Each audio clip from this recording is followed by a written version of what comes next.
Dinosaur के युग से पहले पृथ्वी एक अराजकता और रहस्यों से भरा ग्रह थी जो अरबों वर्षों के दौरान हिंसक परिवर्तनों से गुजरी। इसकी शुरुआत आग और लावे से भरी हुई थी, जहां सतह पिघली हुई थी, ज्वालामुखी फट रहे थे और एस्टेरॉयड्स टकरा रहे थे, जिससे यह एक इनहॉस्पिटेबल दुनिया बन गई थी। धीरे धीरे महासागर बने और जीवन के पहले आर्किटेक्ट्स सिंपल माइक्रोब्स ने उभरना शुरू किया, जो चरम स्थितियों में पनपते थे। समय के साथ इन माइक्रोस्कोपिक पायोनियर्स ने ऑक्सीजन का उत्पादन करके ग्रह को बदल दिया और मल्टीसेल्यूलर ऑर्गेनिजम्स के लिए रास्ता बनाया। बंजर लैंडस्केप्स से लेकर स्वैम्पी फॉरेस्ट्स और अजीब मरीन इकोसिस्टम्स तक प्री डायनासोर पृथ्वी एक एलियन जैसी दुनिया में बदल गई थी, जिसमें विचित्र जीव रहते थे। यह युग उतना ही चौंकाने वाला और अविश्वसनीय है जितना वाइल्डेस्ट साइंस फिक्शन।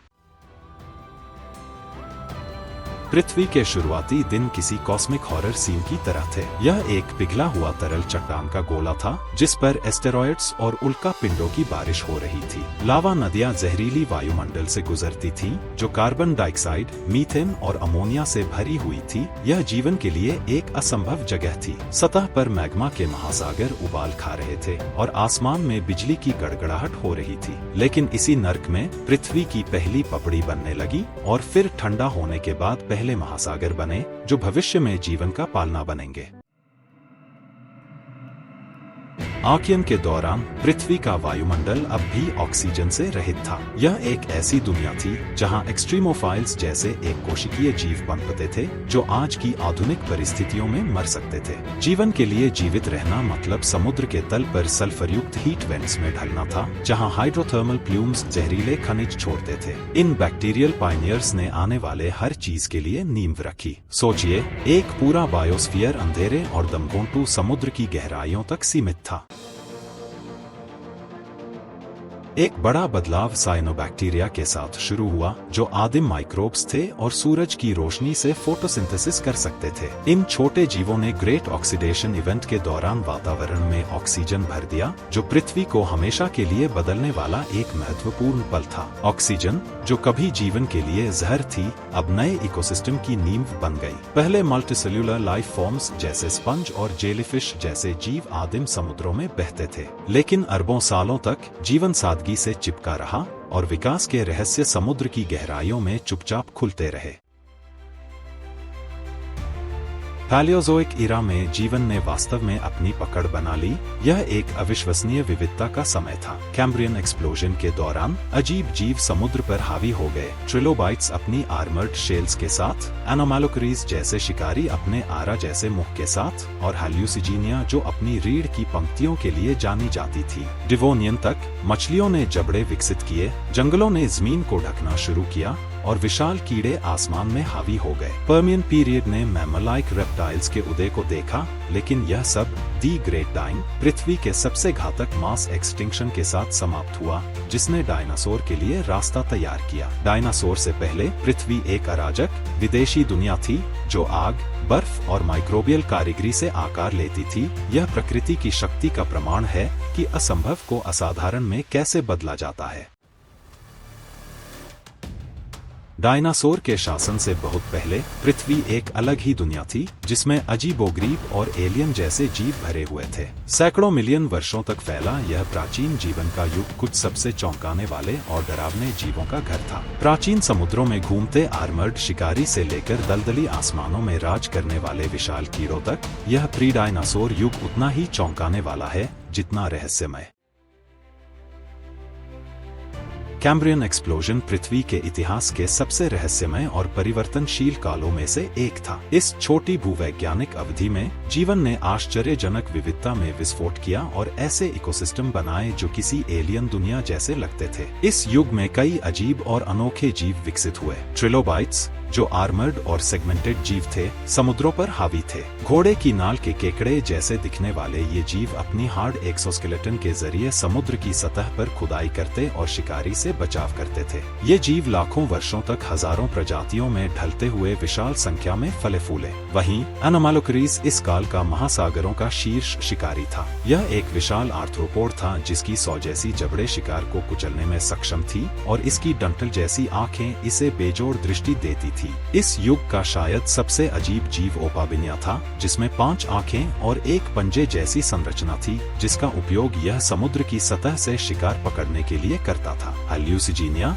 अपने नाम के अनुसार किसी बुरे सपने जैसा दिखता था। यह छोटा वर्म जैसा जीव अपनी रीढ़ की पंक्तियों के लिए प्रसिद्ध था, जो इसे लगभग अजेय बनाती थी। इस समय जीवन समुद्रों तक सीमित था और जीवित रहने के लिए गति, कवच और अनुकूलनशीलता आवश्यक थे। कैम्ब्रियन काल के समुद्र क्रूर युद्ध के मैदान थे, जहां केवल सबसे मजबूत और अजीब जीव ही जीवित रह पाए।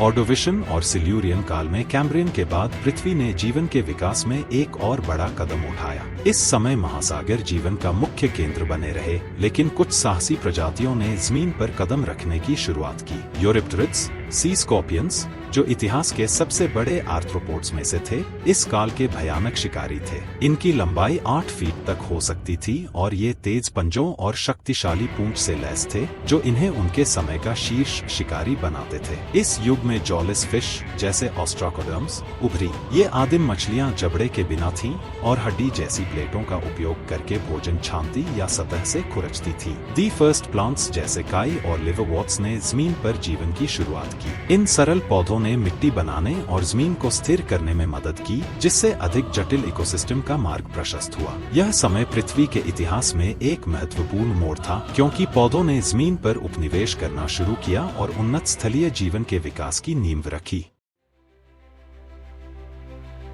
डिवोनियन पीरियड, जिसे एज ऑफ फिशेस कहा जाता है, ने समुद्री शिकारियों के विकास और जमीन पर जीवन के पहले बड़े प्रयासों को देखा। इस काल में प्लैकोडर्म्स जैसे डंक्लियोस्टियस ने समुद्र में आतंक मचाया। ये आर्मर्ड मछलियां किसी बुरे सपने जैसी थी। डंक्लियोस्टियस की लंबाई 30 फीट तक हो सकती थी और इसके मजबूत जबड़े स्टील जैसे कवच को भी काट सकते थे। लंगफिश, उभयचरों के प्रारंभिक पूर्वज, इस समय विकसित हुए। इनके पास फेफड़े थे, जो इन्हें ऑक्सीजन ग्रीब पानी में जीवित रहने और थोड़े समय के लिए जमीन पर जाने में सक्षम बनाते थे। जमीन पर दी फर्स्ट टेरेस्ट्रियल आर्थ्रोपॉड्स जैसे मिलिपेड्स और बिच्छू ने सड़े हुए पौधों के पदार्थ पर निर्भर रहते हुए जीवन शुरू किया। इनका अनुकूलन जमीन पर अधिक जटिल जीवों के विकास का आधार बना। अर्ली फॉरेस्ट्स जैसे हॉर्सटेल्स और फर्न ने पहली प्राचीन जंगल बनाए, जिससे नए आवास और अस्थिर जमीन को स्थिर करने वाले इकोसिस्टम बने। डिवोनियन पीरियड एक संक्रमण का समय था, जहां जमीन पर जीवन की नींव रखी गई। कार्बोनिफेरस पीरियड एक हरी भरी दलदली दुनिया थी, जहां विशाल जंगल और ऊंचे पेड़ थे। इस समय का उच्च ऑक्सीजन स्तर इसे विशाल जीवों के लिए आदर्श बना देता था। इस काल में मेगान्यूरा, एक ड्रैगन फ्लाई जैसा कीट जिसका पंख 2.5 फीट तक का था, आसमान पर राज करता था। ये विशाल कीड़े उस समय के शीर्ष शिकारी थे। वहीं आर्थ्रोप्ल्यूरा, एक विशाल मिलिपेड जिसकी लंबाई 6 फीट से भी अधिक थी, जंगल के फर्श पर घूमता था। हालांकि यह डरावना दिखता था, यह शायद शाकाहारी था और सड़े हुए पौधों पर निर्भर रहता था। एम्फिबियंस भी इस समय गीले, दलदली पर्यावरण में पनप रहे थे और अधिक जटिल रूपों में विकसित हो रहे थे। कुछ, जैसे योगिराइनस, 15 फीट से भी अधिक लंबे हो सकते थे और भयानक जल शिकारी थे। इस अवधि में पहले सरीसृपों, रेप्टाइल्स का भी उभार देखा गया, जिसने स्थलीय जीवन में एक बड़ा विकासात्मक कदम रखा। पर्मियन पीरियड नाटकीय परिवर्तनों का समय था, जहां प्रोटोरेप्टाइल्स और मैमल जैसे जीवों का प्रभुत्व था। इस समय डायमेट्रोडन, जिसकी सेल जैसी पीठ इसे पहचानने योग्य बनाती थी, एक डरावना शिकारी और मैमल का एक दूर का रिश्तेदार था। इसकी सेल शायद शरीर के तापमान को नियंत्रित करने में मदद करती थी। वहीं गोर्गोनॉप्सिड्स, सैबरटूथ वाले शिकारी, इस समय के शीर्ष शिकारी थे और उन्होंने सरीसृप और मैमल दोनों के गुण साझा किए। इस काल के दौरान सभी भूमि भाग कर सुपर कॉन्टिनेंट पैंगिया बने। इसने विशाल रेगिस्तान और चरम जलवायु का निर्माण किया, जिससे जीवन के लिए परिस्थितियां बेहद कठिन हो गईं। पर्मियन काल दी ग्रेट डाइंग के साथ समाप्त हुआ, जो पृथ्वी के इतिहास का सबसे विनाशकारी मास एक्सटिंक्शन था। इस घटना ने जीवन के 90% को मिटा दिया और डायनासोर के उदय के लिए मंच तैयार किया। यह सर्वनाश पृथ्वी के विकास में एक निर्णायक मोड़ था। प्रारंभिक पृथ्वी किसी भी तरह से एक मेहमानवाज जगह नहीं थी। इसका वातावरण दम घोंटने वाला था, जिसमें मीथेन, अमोनिया और कार्बन डाइऑक्साइड जैसी जहरीली गैसें भरी हुई थी। ऑक्सीजन, जो आधुनिक जीवन को बनाए रखती है, लगभग अनुपस्थित थी, जिससे शुरुआती जीवों को बिना ऑक्सीजन एनारोबिक परिस्थितियों में जीवित रहना पड़ा। सतह का तापमान बेहद चरम था, जो तीव्र ज्वालामुखीय गतिविधि, एस्टेरॉयड प्रभाव और अस्थिर जलवायु के कारण लगातार बदलता रहता था। बड़े विस्फोटों से राख और गैस आसमान में फैल जाती थी, जिससे समुद्र अम्लीय हो जाते थे और भूमि बंजर और जली हुई दिखाई देती थी। यहाँ तक कि जब पृथ्वी ठंडी हुई और महासागर बने, तब भी स्थिरता एक अपरिचित अवधारणा थी। टेक्टोनिक हलचलें और स्थानांतरित होते भूमिभाग लगातार ग्रह को नया रूप देते रहे। कल्पना कीजिए एक ऐसी दुनिया में जीवित रहने की, जहाँ खुद जमीन ही अराजक थी और इकोसिस्टम को बनने का मौका मिलने से पहले ही मिटा दिया जाता था। डायनासोर से पहले के युग में महासागर अजीब और डरावने जीवों से भरे हुए थे, लेकिन ये प्राचीन समुद्र जीवन के लिए कोई शांत पालना नहीं थे। ये युद्ध के मैदान थे, जहां केवल सबसे अनुकूल प्रजातियां ही जीवित रह सकती थी। शिकारी प्रजातियां, जैसे तेज दांतों वाला एनोमैलोकरीज, इन महासागरों पर राज करती थीं और घातक सटीकता के साथ शिकार करती थी। शिकार प्रजातियों को कवच विकसित करना पड़ा, जैसे कि ट्रिलोबाइट्स की हार्ड एक्सोस्केलेटन या रीढ़, विष या छलावरण का उपयोग करना पड़ा ताकि निर्दयी शिकारी के जबड़ों से बच सके। यहाँ तक कि खाद्य श्रृंखला के निचले स्तर पर जीवित रहना भी निश्चित नहीं था, क्योंकि संसाधन दुर्लभ थे और प्रतिस्पर्धा कड़ी थी। भूमि पर स्थिति कुछ कम क्रूर नहीं थी। स्थलीय जीवन के शुरुआती अग्रदूत, जैसे मिलीपेड्स और स्कॉर्पियंस, को महासागरों से बिल्कुल अलग चुनौतियों का सामना करना पड़ा। बिना समृद्ध इकोसिस्टम के इन जीवों को बंजर भूमि में भोजन के लिए संघर्ष करना पड़ा। अनुकूलनशीलता ही सब कुछ थी, जो अन्य जीवों के मुकाबले भोजन और आश्रय के लिए प्रतिस्पर्धा नहीं कर सके। वे जल्दी ही विलुप्त हो गए। जीवन ने इस दुश्मन जैसी दुनिया में जीवित रहने के तरीके ढूंढ निकाले और ऐसी अद्भुत अनुकूलनशीलताएं विकसित की, जिन्होंने लाखों वर्षों तक विकास को परिभाषित किया। मरीन लाइफ, महासागर एक विकासवादी हथियारों की दौड़ बन गए। शिकारी जैसे एनोमैलोकरीज ने गति और फुर्ती विकसित की, जबकि शिकार प्रजातियों ने अभेद्य कवच, रीढ़ और खुदाई करने वाले व्यवहार का उपयोग किया ताकि वे शिकारी से बच सके। इन शिकारी भरे पानी में गतिशीलता और सुरक्षा जीवित रहने के लिए बेहद महत्वपूर्ण थे। लैंड लाइफ, जब जीव जमीन पर आए तो उन्हें पहली बार निर्जलीकरण और गुरुत्वाकर्षण जैसी चुनौतियों का सामना करना पड़ा। उभयचरों ने हवा में सांस लेने के लिए आदिम फेफड़े और पानी को बनाए रखने के लिए गीली त्वचा विकसित की। वहीं कीड़ों ने अपने शरीर को सहारा देने और तत्वों से सुरक्षा के लिए एक्सोस्केलेटन विकसित किया। ये अनुकूलन न केवल जीवित रहने के तंत्र थे, बल्कि ये अधिक जटिल जीवन रूपों के उभरने की नींव भी साबित हुए।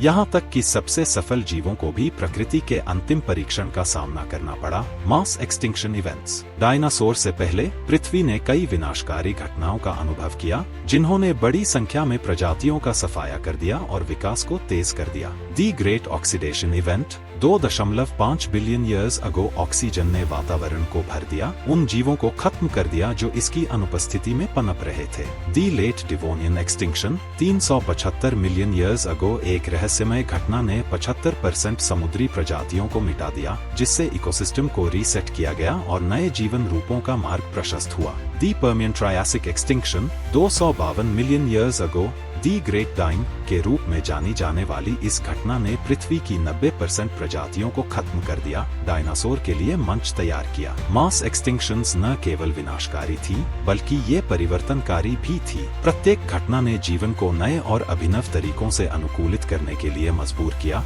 जिससे जटिलता और लचीलापन विकसित हुआ। डायनासोर के युग से पहले पृथ्वी का रूप बेहद अजीब और एलियन जैसा था, जो अरबों वर्षों में चौंकाने वाले परिवर्तनों से गुजरा। अपने शुरुआती दिनों में पृथ्वी की भूमि बंजर, चट्टानी और जीवन रहित थी। यह एक ऐसी दुनिया थी जहां कोई वनस्पति नहीं थी, केवल विशाल वीरान मैदान और कभी-कभी ज्वालामुखीय विस्फोट। समय के साथ पहले सरल पौधे जैसे काई, मॉसेस और लिवरवॉर्ट्स सतह पर फैलने लगे, निर्जीव चट्टानों को एक नाजुक हरे विस्तार में बदलते हुए। कार्बोनिफेरस काल तक पृथ्वी का परिदृश्य लगभग पहचान से परे हो गया था। ऊंचे फर्न और अजीब बीजाणुभरे पौधों के दलदली जंगलों ने एक अन्य दुनिया जैसा जंगल बना दिया था, जहां विशाल कीड़े और उभयचर रहते थे। ये प्राचीन आर्द्र भूमि, नम और छायादार, आज देखी गई किसी भी चीज से अलग थी। पृथ्वी के महासागर भी जीवन से भरे हुए थे, जिनमें एलियन और अजीब जीव निवास करते थे। प्रारंभिक समुद्रों पर ट्रिलोबाइट्स और जॉलिस फिश जैसे अकशेरुकी जीवों का वर्चस्व था, जिनके अजीब रूप किसी बुरे सपने जैसे लगते थे। सिल्यूरियन काल के दौरान कोरल रीफ बनने लगे, लेकिन ये प्राचीन रीफ आधुनिक रीफ की तरह नहीं दिखते थे। ये अक्सर अब विलुप्त हो चुके जीवों द्वारा आकार दिए गए थे। पृथ्वी के शुरुआती दिनों में इसका वातावरण भी बेहद दम घोंटने वाला था, जिसमें मीथेन और कार्बन डाइऑक्साइड भरी हुई थी। लेकिन ग्रेट ऑक्सीडेशन इवेंट के दौरान प्रकाश संश्लेषण करने वाले जीवों ने ऑक्सीजन छोड़ी, जिससे वायुमंडल बदल गया और जटिल जीवन रूपों के उभरने की अनुमति मिली।